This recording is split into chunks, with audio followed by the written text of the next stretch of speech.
펜테코스테 준비를 하느라고 좀 바빴는데 전화가 왔어요. 웬만하면 무시를 하겠는데 가브리엘 천사가 직접 저한테 전화를 하셨어요. 갑자기 하나님 나라에 천사들이 수백 명이 없어졌다고. 우리 옆 사람하고 인사하겠습니다. 아, 여기 계셨군요. 네.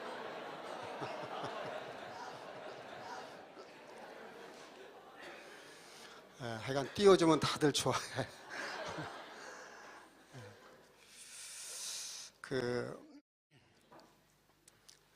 구약 시대에서 신약 시대로 넘어오면서 이제 바뀌는 게 참 많습니다. 이제 안식일이 지금은 주일이죠. 주일을 지킵니다. 주님의 날. 또 제사를 더 이상 드리지 않습니다. 이제는 제사는 구원받기 위해서, 용서받기 위해서 드리는 것이라면 예배는 그 은혜 용서받았기 때문에 감사해서 드리는 게 이제 예배죠. 또 구약에는 할례를 받았어요. 근데 지금은 세례를 받습니다. 그것이 구약에서 신약으로 넘어오면서 바뀐 것이죠. 또 선지자, 제사장 이런 말 사실은 쓰면 안 됩니다. 지금은 목사라는 말을 써요. 더 이상 제사를 드리지 않기 때문에 지금 우리가 예배를 드리고 또 성도들을 양육한다는 차원에서, 목양한다는 차원에서 목사라는 말을 씁니다. 또 성전이라는 말도 물론 동시에 쓰지만 성전보다는 교회가 더 많습니다. 에클레시아, 주님을 나의 구주라고 고백한 사람들이 모인 곳, 그게 이제 에클레시아, 교회라는 뜻이죠. 그러니까 이제 구약적 의미에서 성전이라는 말을 쓰면 안 됩니다. 또 이제 구약 시대에서 지금 신약 시대로 넘어왔고 한 걸음 더 나가서 지금은 따라합시다. 은혜 시대, 교회 시대, 성령 시대. 지금 시대를 우리가 교회적으로 이렇게 분리하면 그렇습니다. 근데 오늘 좀 같이 나누려고 하는 것은 따라합시다. 율법에서 은혜로. 오늘 그 화두가 그건데 세 가지입니다. 복음이 뭘까? 이건 따라하면 안 돼. 오늘 우리 김월성 의사님이 지금 다른 식으로 말하면 무아지경이 들어있는 것 같아요. 아주 뜨겁게 기도를 많이 하셔서 그래. 그게 아니라 불가리아에서 여기까지 오니라 지금 그러죠? 잠을 못 잤어요? 시차가 있어서 1시간. 1시간이 대단합니다. 8시간 차이는 목사님도 안 졸고 계시는데. 복음이 뭘까? 또 실제가 되라 그러는데 실제는 뭘까? 또 되게 하는 건 뭘까? 오늘 세 가지 간단하게 좀 생각해 보려고 합니다. 바울 사도가 굉장히 화를 낸 게 몇 번 있어요. 그 중에 이제 마가 때문에 선교 여행을 가다가 바나바와 다투고 각기 자갈 길 갈 정도로 화가 났었어요. 그리고 이제 또 다른 것도 있지만 이 갈라디아에서를 보면은 갈라디아 교인들을 향해서 너희들이 내가 전한 복음 외에 딴 얘기하면, 딴 복음을 전하거나 그걸 믿거나 따르면 저주가 임할지어다. 어휴, 그 사랑의 사도께서 저주가 임할지어다 그걸 2번씩이나 반복을 해요. 그러니까 뭔가 굉장히 중요한 복음을 전했는데 복음이 변질된 거예요. 사실은 이게 오늘 한국 교회에 상당히 많은 부분도 그런 부분이 없지 않아요, 사실은. 그래서 오늘 조금은 중요한 테마인데, 갈라디아서를 보면은 다른 복음이라는 말도 나오고 초등학문이라는 말도 나오고 성령으로 시작했다가 육체로 마치려고 그러느냐 그런 말도 나오고 율법 아래 있고자 하는 자들아 그런 말이 나와요.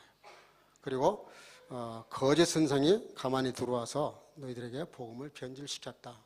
내가 다시 아이 낳는 고통으로 너희를 다시 복음으로 재무장을 시켜야 되겠구나. 굉장히 탄식을 하면서 정색을 하고 아주 큰 글자로 써요. 그리고 정말 화를 내요. 오늘 그 이유가 뭘까? 그리고 왜 구약에서 신약으로 넘어오면서 이렇게 바뀌는 게 많을까?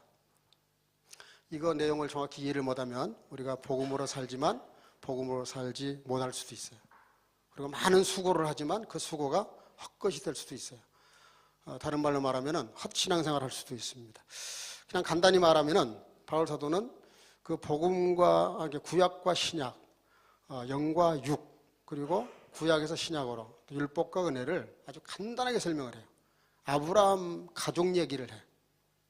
잘 아시죠? 아브라함 약속을 받고 창대한 이름, 모래알처럼 많은 자손들, 그리고 너는 복의 뿌리, 이런 약속을 받고 출발을 했는데 하늘의 별처럼 바닷가의 모래처럼 많은 자손을 준다는 말씀을 하시지를 마시던가 하셨는데 10년이 가도록 자식이 없는 거예요. 절대 여성 비하가 아닙니다. 이때 여자가 문제예요. 여자가. 사라가 괜히 뭐라고 누가 하는 사람도 없는데 괜히 찔려가지고 몸종 하가를 요즘 말로 말하면은 그 로마 이태리에서 왜 그 영화제에서 뭐 상 받았잖아. 시바지로 집어넣어요. 그 낳은 아들이 이스마엘이야. 인류 최초의 시바지가 하갈입니다. 근데 이제 그러니까 10년쯤 기다렸으니까 많이 기다렸잖아. 그래 얻은 아들이니까 얼마나 귀합니까? 근데 그 아이가 13살쯤 됐을 때 갑자기 천사가 방문을 해요. 그러더니 너네 이모한테 자식을 주겠다 그러셔. 천사가. 하나님의 사자가. 예, 아브라함도 그렇고 사라도 그렇고 너무 기가 막혀서 그냥 웃었어요. 예, 그것도 소리내서 웃으면 불경건죄에 걸리니까 감히 그러지 못해서 속으로 웃었어. 장막 뒤에서 웃었어요.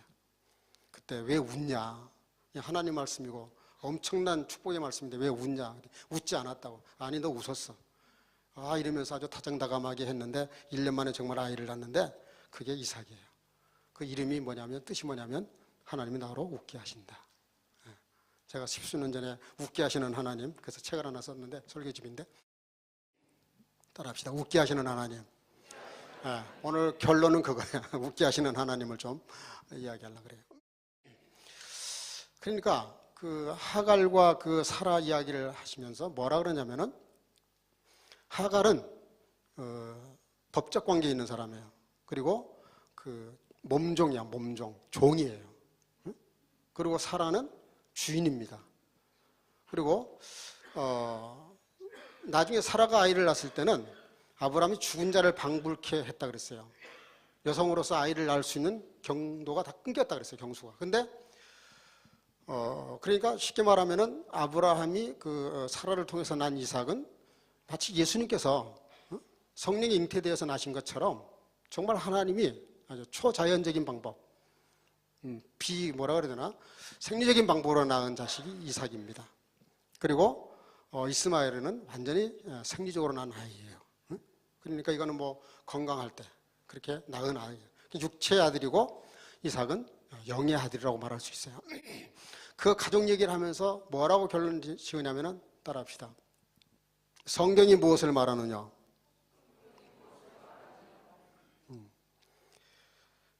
그 계집종과 따라하십시오. 그 계집종과 그 아들을 내어 쫓아라. 그 뭐 성경이 무엇을 말하냐 그럴 때 그 아브라함의 가계를 놓고 한 얘기했어요. 그 교리를 설명하면서. 그렇지만 굉장히 시사적인 말씀이에요. 성경 전체가 뭘 말하느냐 그렇게 말해도 틀리지 않아요. 성경이 뭘 말하려고 그러실까? 그게 이스마엘과 그 계집종을 내어 쫓으라고 성경은 말하고 있다. 그렇게 말해요. 그래서 오늘 왜 그런 말씀을 하셨을까?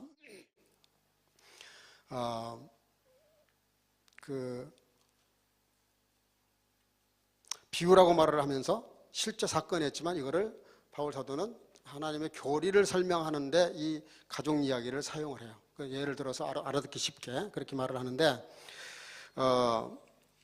쉽게 말하면 이거예요. 종의 아들과 자유하는 여자의 아들. 그러면서 갈라디아 교인들에게 뭐라 그러냐면 너희들은 자유하는 여자의 아들과 같은 이삭과 같은 존재다. 근데 왜 율법 아래 있고자 하느냐? 이걸 고쳐 말하면 왜 종론 밑에 있으려고 그러느냐? 그런 질문을 하시고 그러면 성경이 뭘 말하려고 하는 거냐? 계집종과 그 아들을 내가 쫓아라. 그게 성경이 말하는 어떻게 뭐 총결론이라고 말할 수도 있어요. 영과 육의 싸움이기 때문에. 이제 문제 제기를 좀 한다 그러면 이런 거예요. 왜 그러면 이런 사단이 났을까? 성경에는 624가지의 법이 있습니다. 크게 나누면 세 가지 법으로 나눌 수 있는데 신명법, 제사법, 성결법. 신명법은 하나님이 그때그때 선지자를 통해서 주시는 법이고 제사법은 주로 죄 문제를 해결하는 데 쓰는 방법이에요. 그 법이 나와 있어요. 성결법은 뭐냐? 윤리 도덕적인 거. 그게 이제 성결법인데 가만히 좀 생각해 보면 참 이게 아주 재미있는 얘기입니다.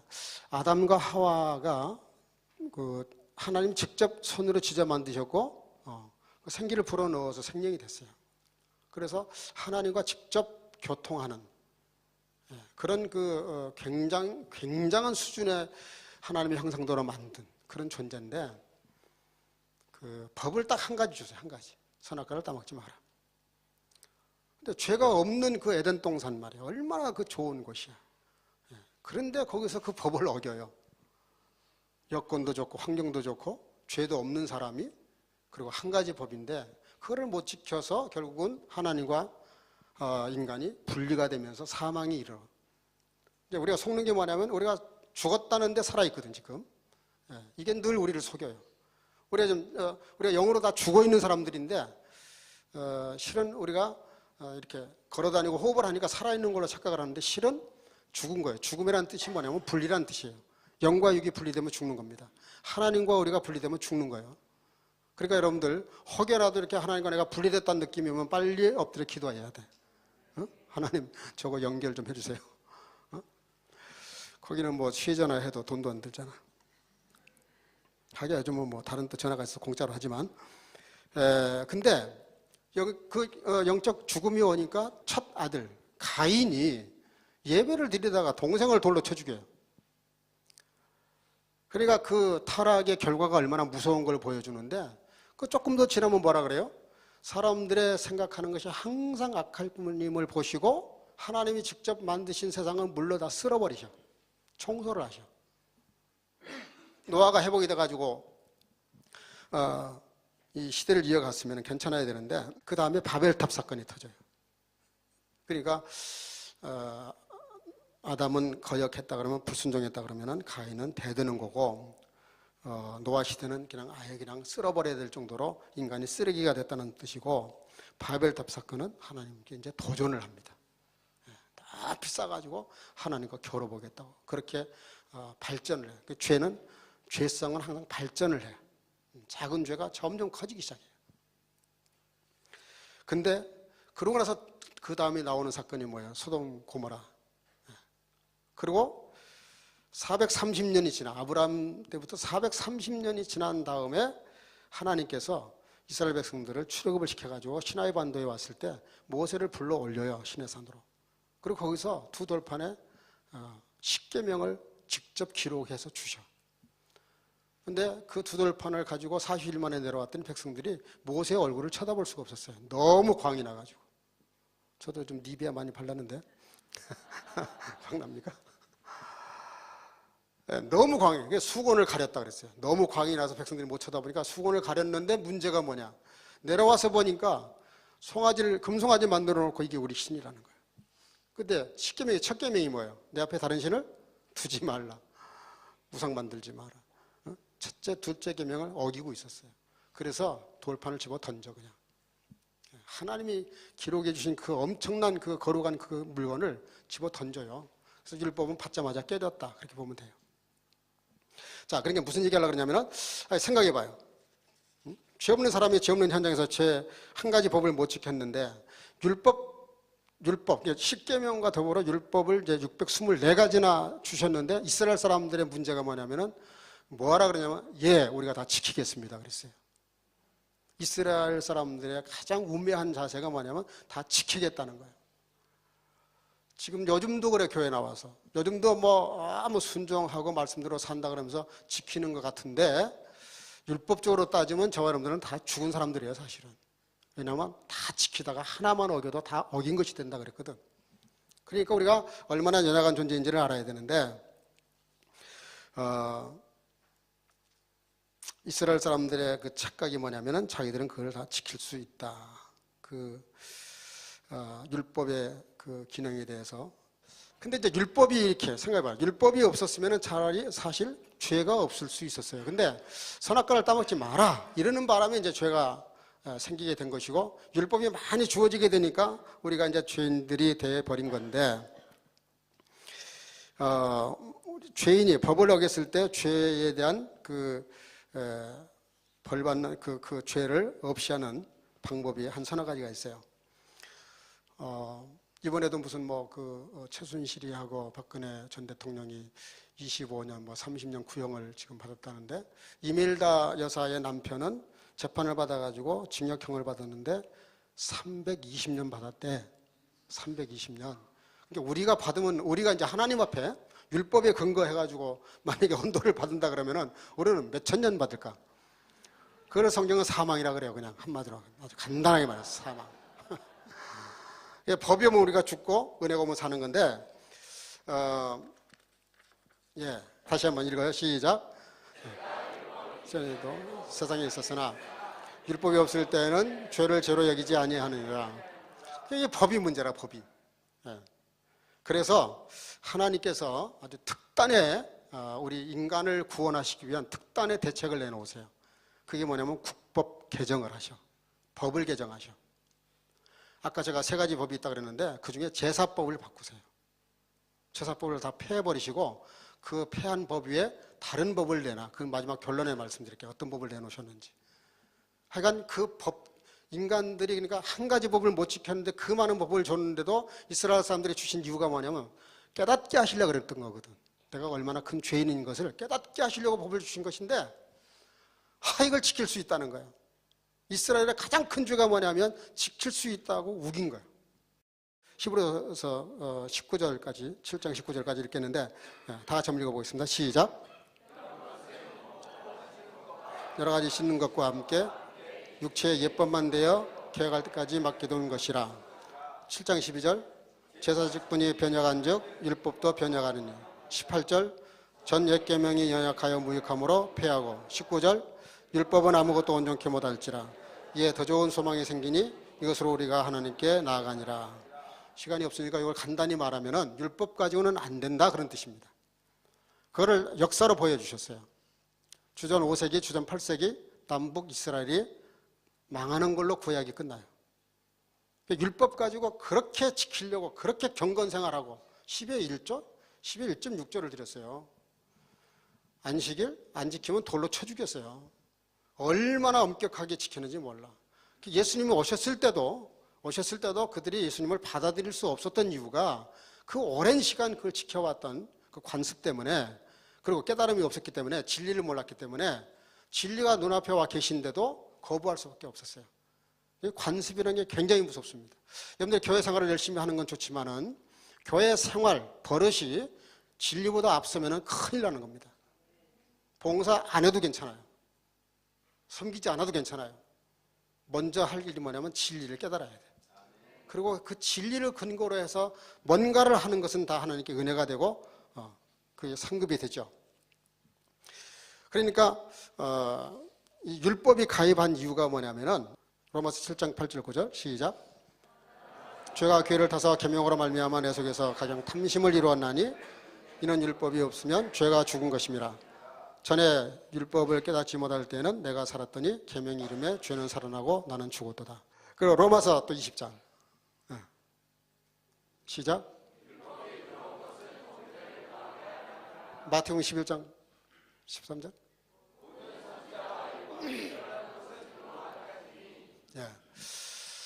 무슨 얘기냐면 이 모든 구약의 율법은 세례 요한까지 끝이야. 그래서 독일 교회에서는 구약은 거의 그냥 떼내버렸어요. 이거는 아니다. 그래서 신약만 거의 인정하는 그런 교회 목사님들이 많죠. 그래서 하나님께서 무슨 특단의 대책을 내리셨냐면은 그 구약의 제사법을 폐기하기 위해서, 그냥 폐기하면 하나님의 공의에 걸려요. 하나님 만드신 법을 그냥 없앨 수는 없잖아요. 근데 없애는 그 과정이 중요한데, 우리가 죄를 지은 사람이 죄값을, 죄 문제를 없애는 방법이 법을 개정해도 되고요. 그러니까 제3공화국 때 사형수가 5, 6공화국에 와서는 영웅이 되는 사람들도 있었어요. 법이 바뀌니까 확 달라져. 383 이북에 가서 사람 죽이고 오면 영웅이 되는데 383 이남에서 사람을 죽이면 살인범으로 감옥에 가야 돼요. 이게 얼마나 이 법이라는 게, 그것도 선이라는 게 얼마나 중요한지 몰라. 그래서 하나님께서 이 율법을 폐하셔야 되겠는데 율법을 폐할 방법이 없는 거예요. 그 방법을 찾다가 나온 방법이 그 율법의 요구, 그 율법 공의를 잃지 않으면서도 하나님의 사랑의 속성을 우리에게 적용시킬 수 있는 방법을 계속 생각하고 있었던 그 생각이 뭐냐면 아들 예수님이 이 땅에 오시는 거였어요. 아들을 내려버려야 되겠다. 아담 하와가 범죄 타락했을 때 에덴 동산에서 쫓아내실 때 그냥 쫓아내지 않았어요. 짐승을 잡아가지고 가죽을 얻어가지고 가죽옷을 지어 입혀서 쫓아내셨어. 그게 원시복음이라 그래요. 이미 하나님은 아담을 구원할, 그 후손들을 구원할 암시를 보여주신 거예요. 뭐예요? 가죽옷을 지어 입히려니까 짐승이 죽어야 되잖아. 예수님이 죽으셔야 된다는 얘기겠죠. 그게 벌써 암시를 하셨어. 근데 계속 구약의 선지자들이 메시아에 대한 것을 계속 강조하잖아. 계속 예언을 하잖아. 그 예언하신 분이 바로 예수님이신데, 예수님이 땅에 오셔서 그 우리 죄 지은 사람들의 죄를 어떻게 해결하셨느냐. 로마서 4장 다 같이. 예수는 우리가 또한 우리를 의롭다 하심을 위하여 살아나시니라. 고린도서 만일 죽은 자가 다시 사는 것이 없으면 그리스도에 사신 것도 없었을 것이요, 그리스도께서 다시 사신 것이 없으면 너희 믿음도 헛되고 너희가 여전히 죄 가운데 있을 것이라. 예수님이 이 땅에 오셔서 십자가에서 죽으셨는데, 죽으실 때 마지막 가장 의미 있는 말씀을 하셨어요. 따라합시다. 다 이루었다. 그 다 이루었단 말이 굉장히 중요합니다. 그게 뭐냐면 율법 624가지 그리고 온갖 그 구약에 나와 있는 그 모든 우리를 향한, 우리를 죄인 되게 만드는, 우리를 아주 철저하게 죽이는 그 율법의 요구들을 다 한 몸에 걸머지시고 십자가에 오르셔서 저와 여러분들이 지은 그 율법으로 말미암아 지은 그 모든 죄값을 대신 치르시기 위해서 십자가에서 죽으신 거예요.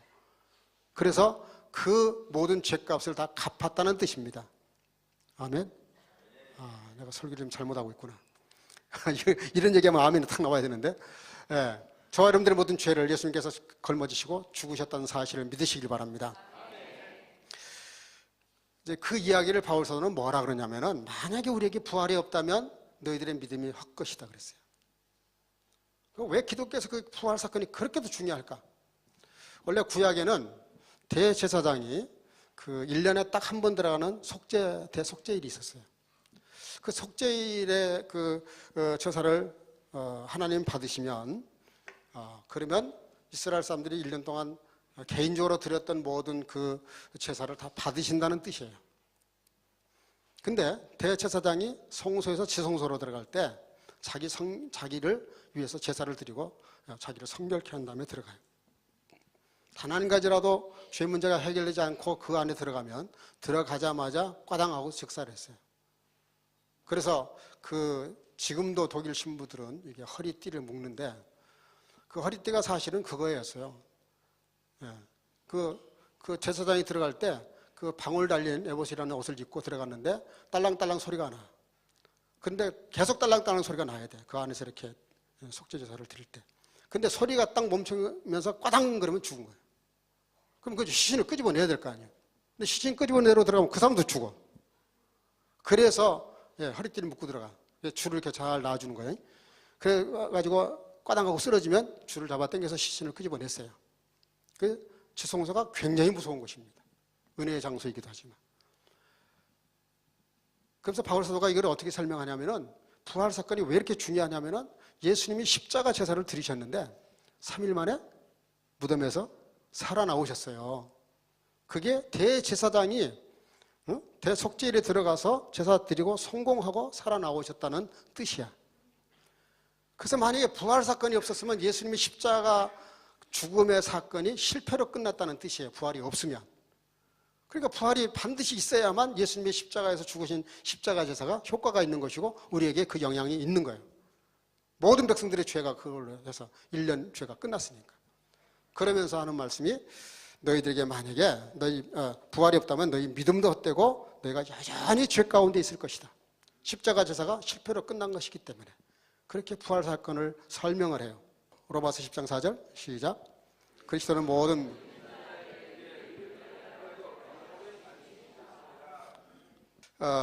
에베소서 2장 14절 시작.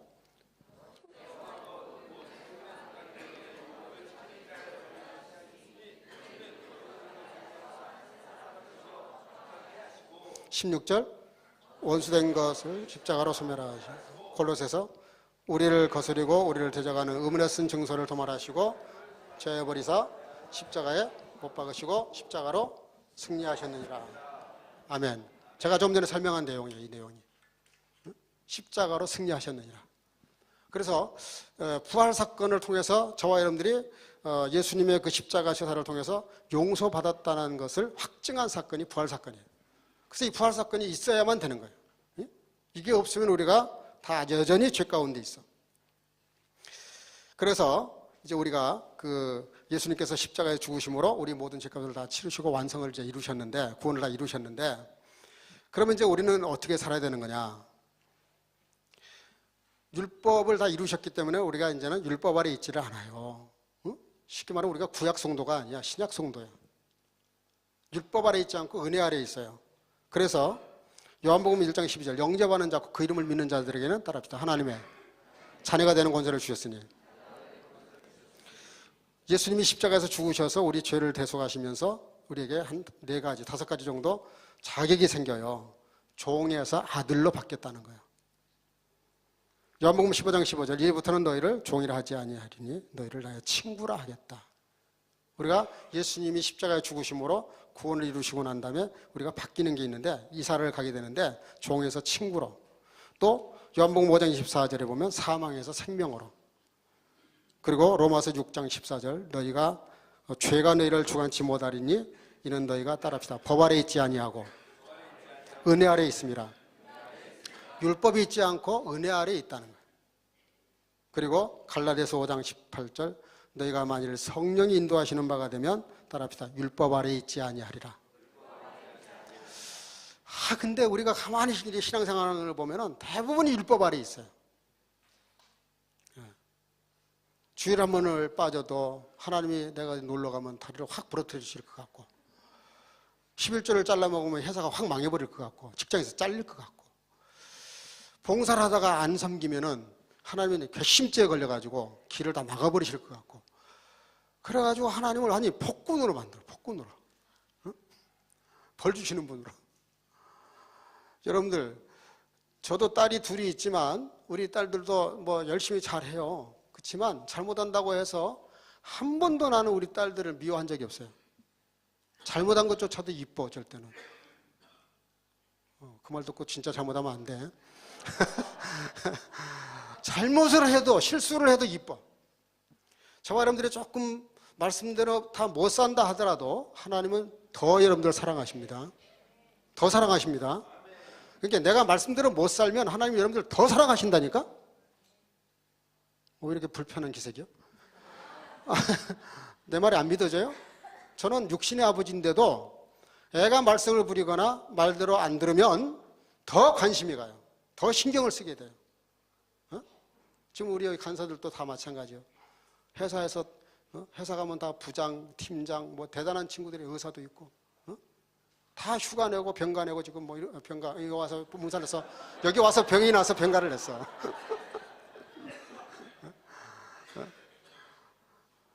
나도 지금 여기 대표지만 방을 지금 벌써 2번이나 옮겼어. 간사들이 자기들 방 다 뺐어요. 여러분들 방을 좋은 방 달란대로 주려니까 방은 없고, 간사들이 자기들 방을 다 빼. 대표도 방을 빼. 로마서 8장 1절 2절, 그러므로 이제 그리스도 예수 안에 있는 자에게는 결코 정죄함이 없나니 이는 그리스도 예수 안에 있는 생명의 성령의 법이 죄와 사망의 법에서 너를 해방하였습니다. 그래서 저와 여러분들이 사실은 하나님 앞에서 우리는 다 따라합시다. 자유자, 은혜 아래. 그래서 우리가 누구에게 속한 자냐면은 하갈과 이스마엘 같은 거기에 속한 자가 아니라 사라와 이삭, 자유자의 그 속에 속한 그런 자녀라고 성경은 말해요.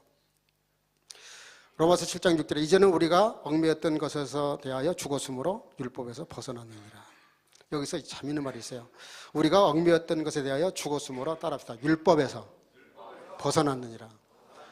문장성으로 보면은 죄에서 벗어났다 그래야 맞아요.